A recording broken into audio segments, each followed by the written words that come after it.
Transformers One, ou Transformers le commencement en français, sort demain dans nos salles. Ouais, on est un peu à la bourre, mais pour autant, je sais que vous êtes nombreux ici à être hypés par le film, et s'il y a déjà eu nombre d'avant-premières, c'est bel et bien demain que la grosse sortie nationale a lieu. Et puisque pour ma part, je l'ai déjà vu 2 fois, une fois en version originale et une autre en version française, je pense que c'est le moment de faire monter la hype une dernière fois pour ceux déjà intéressés, et de vous convaincre pour ceux qui ne le sont pas. Voyons ensemble aujourd'hui 10 raisons d'aller voir Transformers One en salle. Ça peut sembler bateau comme première raison, mais c'est pourtant essentiel. Transformers One raconte l'origine de l'histoire des Transformers, et principalement la guerre opposant les Autobots aux Decepticons. Dans la plupart des films et même des séries animées, ce genre de choses est raconté en flashback, ou même pas raconté du tout. Là, on a l'occasion de le découvrir pendant plus d'1h30. Du contexte politique à la situation plus personnelle entre les personnages, tous les points de la mythologie des Transformers sont évoqués, et ça permet de parfaitement cerner bien tout ce qu'est le plus important. D'ailleurs, le film fait le choix de ne pas s'inscrire dans une quelconque continuité. Ce n'est pas un préquel au film de Michael Bay, ni à la série d'animation originale, c'est une origine inédite, mais qui par conséquent peut intéresser tout le monde, car elle reprend des éléments vus partout ailleurs. Vous ne connaissez Transformers que via les films de Michael Bay? Vous ne serez pas dépaysé. Vous n'avez vu qu'un dessin animé dans votre enfance? Pas de souci. Vous n'avez jamais rien vu en rapport avec Transformers et vous ne connaissez que vaguement qui sont Optimus Prime et Megatron? Aucun problème. En étant très général dans son approche, Transformers One s'adresse à énormément de monde, et je pense que c'est aussi pour ça qu'il restera en tête parmi les fans, car il va devenir une référence sur ce qu'est l'origine de l'histoire cybertronienne. Et justement, c'est une transition parfaite pour le deuxième point. S'intéresser à une licence qu'on ne connaît pas, ça peut parfois paraître compliqué. Que ce soit les univers de comics, Marvel ou DC, la science-fiction ou la fantasy, il peut toujours y avoir cet a priori de se dire « est-ce que ce film est fait pour moi ?» Typiquement, aller voir l'an dernier Transformers Rise of the Beast sans rien connaître du tout à l'univers, ça pouvait être compliqué.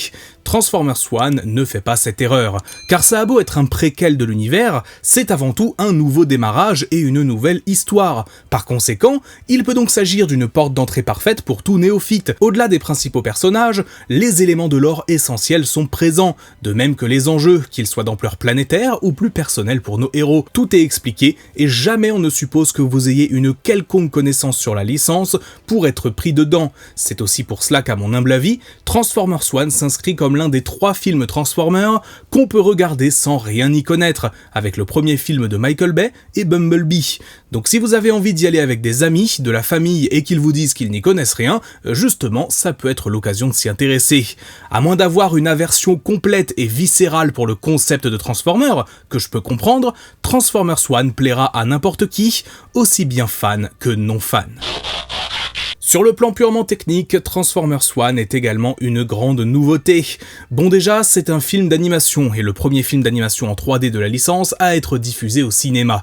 Cela permet d'avoir une plus grande richesse dans les décors, les couleurs, et même les expressions des personnages. Les designs en eux-mêmes, en particulier ceux du début du film, ne sont pas forcément du goût de tout le monde, mais c'est simplement un parti pris visuel. Moi non plus, ce n'est pas forcément ce que je préfère sur le papier, mais la richesse des environnements et des effets m'a permis de totalement faire abstraction de cela. Alors oui, ça n'est pas un style d'animation révolutionnaire à la Spider-Verse, et contrairement à d'autres, on assume pleinement ici l'aspect 3D, mais ça n'en reste pas moins un travail ultra abouti de la part des animateurs de chez ILM, les mêmes équipes qui d'ailleurs avaient également travaillé sur les 5 films de Michael Bay et Bumblebee, donc des gens passionnés réellement, et qui ont une expérience avec la franchise. Et cette animation, elle se sublime pendant les scènes les plus intenses du film, notamment les scènes d'action. La façon dont les batailles et les combats sont retranscrits est tout bonnement excellente. Sans jamais perdre de vue les personnages, chaque affrontement a une énorme intensité, une richesse visuelle, mais aussi une vraie intelligence dans l'utilisation des capacités des Transformers. On va pas juste avoir droit à des combats basiques au corps à corps ou avec des armes à feu. Les Cybertroniens peuvent se transformer, et ce sont des capacités utilisées à plusieurs reprises pour permettre des enchaînements de coups fluides et bien pensés. Voir un personnage utiliser son mode véhicule pour se battre, se transformer partiellement pour se protéger ou attaquer son adversaire, ça permet d'avoir un vrai plus dans l'action. Là, on utilise les Transformers à leur plein potentiel, et ça fait super plaisir à voir. Bien sûr, je ne vais pas citer de scènes spécifiques ici pour ne pas aller dans les spoilers, mais croyez-moi, il y a du très lourd.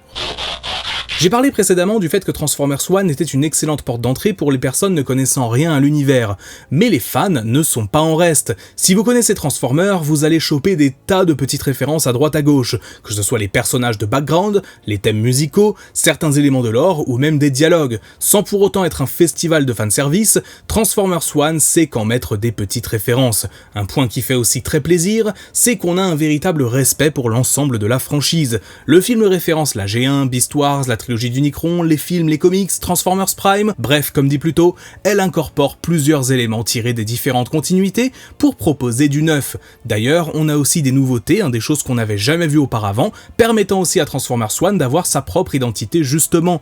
Mais tout ce qui est apporté, c'est fait avec un respect de tout ce que la licence représente, aussi bien sur le plan visuel que sur les thèmes abordés. Les musiques de Transformers One sont l'un des gros points forts du film. Pourtant, au vu des bandes annonces, je ne m'attendais pas à grand chose, mais quand j'ai vu que c'est Brian Tyler qui allait composer la bande originale, d'un coup, ma curiosité a été piquée. Au-delà des nombreuses musiques de films qu'il a pu composer, ou même le thème de la Formule 1 pour ceux qui connaissent, il est surtout celui qui a fait les musiques de Transformers Prime, adorées par les fans. Et bonne nouvelle, il n'a rien perdu de son talent. Il arrive à insuffler au récit une dose d'épique et d'émotion, faisant plus qu'accompagner l'action. La musique est d'ailleurs au centre d'une des scènes pivots de l'histoire, et si vous avez aimé Transformers Prime, il se peut que vous reconnaissiez certaines choses familières. Les deux personnages centraux du film sont Orion Pax et D16, futur Optimus Prime et Megatron. Transformers One nous promettait de découvrir l'amitié qui les unit, et comment ils sont devenus ennemis par la suite. Je vais pas vous mentir, c'est un pari extrêmement casse-gueule, non seulement car ce sont deux personnages ultra populaires, mais aussi car raconter tout ça en à peine plus d'1h30, ça pouvait être un coup à rater leur développement en le bâclant. Certains pensaient même que le film ne raconterait qu'une partie de leur histoire, et que leur opposition n'arriverait que par la suite, sauf que ça irait à l'encontre de la promesse même du film. Fort heureusement, aucune de ces craintes ne s'est vérifiée. Grâce à une narration maîtrisée et surtout extrêmement efficace, on parvient aussitôt à ressentir les liens qui unissent les deux personnages et la dynamique dans leur amitié. En ne s'éparpillant pas dans des sous-intrigues inutiles et en faisant réellement d'Optimus et Megatron le centre du récit, 1h30 suffit donc amplement pour raconter leur histoire. Alors oui, des simplifications ont eu lieu, notamment comparées aux comics, pour faire entrer tout ça dans la durée d'un film, mais les enjeux dramatiques et émotionnels sont là, et on finit l'histoire en ayant tous les éléments de chaque personnage, ce qui les définit désormais et qui les oppose sur le plan idéologique. J'ai vraiment très hâte d'en parler dans une vidéo analyse dédiée. Et justement, le plus casse-gueule des deux personnages, c'était D16 ou Megatron. Comment est-ce qu'on allait rendre le parcours psychologique du personnage cohérent et compréhensible? Comment allait-il passer de bot exemplaire à tyran en puissance? Là encore, certains éléments de son histoire ont été simplifiés. Bien sûr qu'on n'a pas les dizaines de numéros de comics qui racontent son histoire dans les mines et tout ce qu'il a pu y vivre, mais on a l'essentiel. On comprend pourquoi il fait ce qu'il fait et pourquoi il le fait ainsi. Et mine de rien, c'est assez fou de le dire, mais c'est la première fois que Megatron est bien adapté sur grand écran. Après le Megatron du Bayverse qui était trop faible ou trop peu présent, là on a enfin le personnage tel qu'on l'aime, aussi bien dans sa profondeur que dans sa puissance et sa brutalité. Je pense sans problème que l'on tient là l'une des adaptations les plus mémorables du chef des Decepticons, et là encore, très hâte de vous en parler dans une longue analyse dédiée. Lorsque le casting des voix de Transformers One a été annoncé, beaucoup étaient sceptiques. Chris Hemsworth, Brian Tyree Henry, Scarlett Johansson, ça avait presque des allures de star talent. Heureusement, chacun fait un job très convaincant. Hemsworth est très bon en tant que jeune Optimus Prime, Scarlett Johansson est une Elita convaincante et mention spéciale vraiment à Brian Tyree Henry, qui fait un travail monstrueux sur Megatron. Pour moi, c'est LA performance du film en VO. Côté VF, j'avais très peur quand Audrey Fleurot et Philippe Lachaud ont été annoncés pour Elita et Bumblebee, mais au final, chacun fait un bon job. En tout cas, ça ne m'a jamais sorti du film, et le reste de la VF est bon, bien meilleur que Rise of the Beast en tout cas. Enfin, un 10e et dernier point, s'il en fallait un, c'est un bon film objectivement. Je sais que l'art est subjectif, que chacun a son avis, etc. bien sûr, mais c'est la première fois qu'un film Transformer est autant acclamé par la critique. J'ai connu les sorties de chaque long métrage à part celui de 1986. J'ai connu les vagues de critiques assassines sur le Bayverse, aussi bien côté professionnel que spectateur. Même si Bumblebee a un peu redressé la barre, surtout en comparaison des films d'avant, Transformers One est d'un autre niveau. il mérite d'être vu, il mérite votre attention. S'il y a bien un film de la licence qui doit donner lieu à des suites et à une saga entière, c'est lui.